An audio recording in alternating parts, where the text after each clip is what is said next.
اینی خوف از مخلوق است که خوف حرام است که بخش اولش خوف از مقام مخلوق است. قسم دومش خوف وهمی است. خوف وهمی را جبن میگن، یعنی اگه انسان ترسو هست. چه قسم ترسو هست؟ برش میگه بیا اینجا درس بگو ولی من میشرمم. این خوف حرام است، گپ حق نمیگه ولی من میشرمم، ولی من این خوف چی است؟ این هم حرام است. چرا؟ در ذهن از یک واهم است، شیطان وسوسهش میکنه اگر تو بخیزی درس بگویی باز کدام کلمه را غلط کنی باز شخصیت تو ضعیف میشه. بعضی کسا ناقید ترسو هست، والا نه والا من در مسجد نماز نمیخوانم که باز تو نشه، که باز تو نشه و تو نشه. اینی خوف وهمی است. این انسان های ترسو است الله دوست نداره و خوفشون خوف چی است؟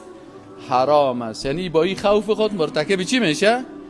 حرام میشه. شرمندگی دروغی با این جبون بوده. رسول الله صلی الله علیه و آله میگه اللهم انی اعوذ بک من الجبن، یا الله من به تو پناه میبرم که ترسو باشم. سوم قسمش خوف عادی طبیعی است.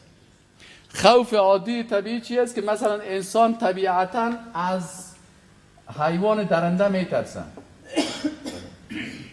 مثلا اگر یک پلنگ بیاید کل ما و شما طبیعتا از اون میترسیم. چرا؟ درنده هست در عالم اسباب. از یک حیوان خطرناک میترسیم. مثلا طبیعتا انسان برادر گفت